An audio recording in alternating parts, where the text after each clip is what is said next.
Now, Ethiopia's economic growth rate remains at a relatively high level in spite of some slowdown. It is expected that GDP growth rate in the next 2 fiscal years will be 7% and 6.5% respectively. For more on this, I'm joined by Elianesh Tafesi, country risk analyst at RMB. Now, I know you have an unfair advantage because you are Ethiopian by birth. So I'm going to, I'm going to tap into this advantage and hopefully get some really great on-the-ground insights. Let's first look at the sovereign rating.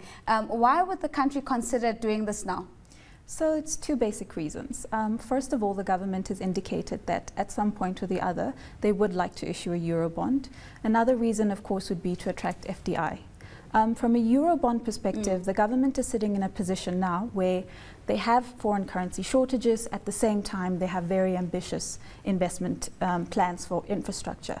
To give you an idea of the infrastructure plans, the Grand Renaissance Dam that they're hoping to build on the Nile, which is a hydropower facility, is expected to cost them about 10% of their GDP. So it's a huge amount of money that they're going to need, and they're going to need to tap into some sort of debt market in order to get this. But how deep could the potential debt markets be for a country like Ethiopia, which has traditionally been seen as a very closed economy, not very open to foreign direct investment? This about turn, is it significant enough to see a significant interest from the investment community? So you're right. For a long time, Ethiopia has been seen as a closed economy. And that's because basically the model they do follow there is a state-led development model, which means we haven't seen a lot of private players in the industry. But the government does know, and they have acknowledged, that in order to sustain the high rate of growth that they've seen over the last 10 years, they're going to have to start allowing private investors to come in. And over the last 5 years, we've seen them gradually opening up the investment space to foreign investors in things like manufacturing, agriculture, real estate development. On the other hand, it being such a closed economy, it's going to be a gradual let go. Right. They have indicated that telecoms and the financial sector are a no-go area for foreign investors. This is primarily because these industries are state-owned, they're making a lot of money for the government, and they probably wouldn't want to threaten that with competition. Let's look at these sectors a little bit more broadly. Which are the ones that are open for foreign direct investment, seem to be giving the greatest amount of yield and are probably the most attractive right now? Right now, the government is very focused on the manufacturing sector. Over the last couple of years, we've seen Heineken opening up a brewery there. The fashion retailer H&M has indicated that they plan on opening factories there. And currently, there are talks with Walmart, although the degree to which exactly where they are in those talks is still being seen.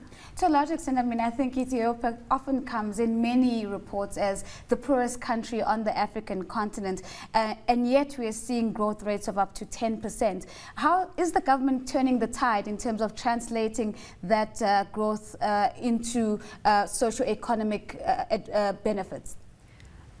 To a certain degree, yes and no.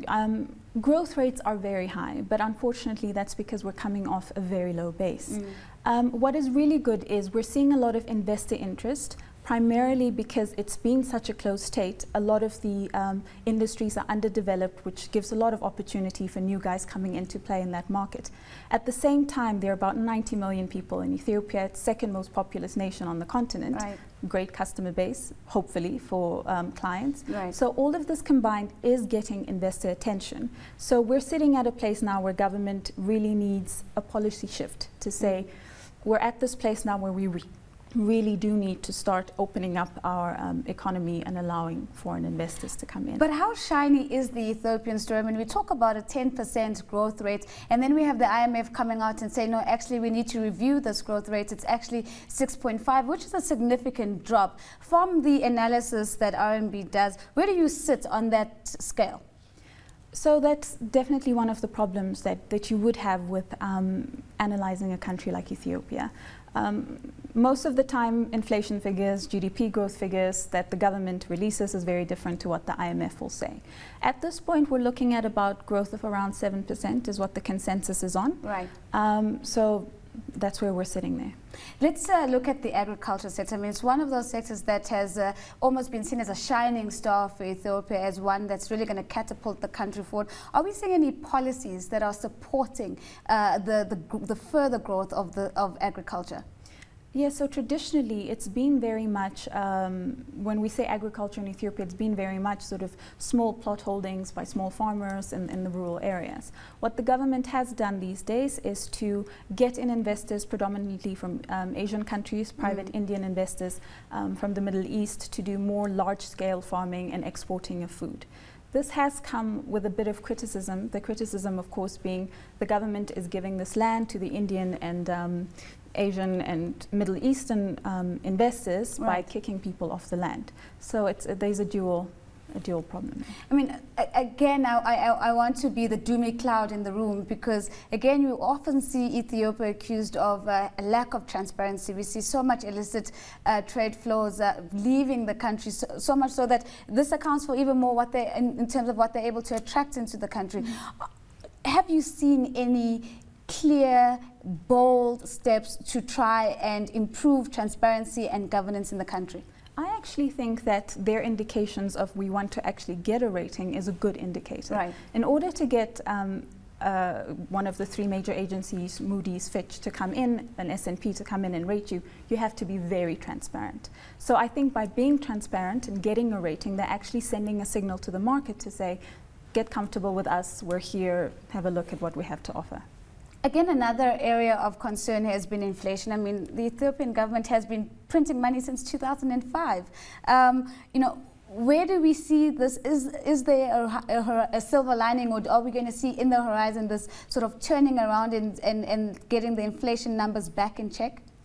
There's structural constraints to this for the government, and on top of that, there's also the issue of, for us as investors looking into Ethiopia, it's can we trust these inflation numbers? We've seen inflation in 2011 as high as 30%. It's very up and down. Right now it's sitting at about 11%.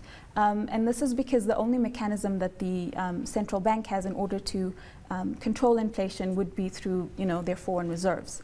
So by trying to control inflation, they end up depleting their foreign reserves, and then they sit looking for money. Very quickly, before I let you go, give us some insights in terms of political stability. Of course, this is still a very important indicator for investors before they plow funds into any country.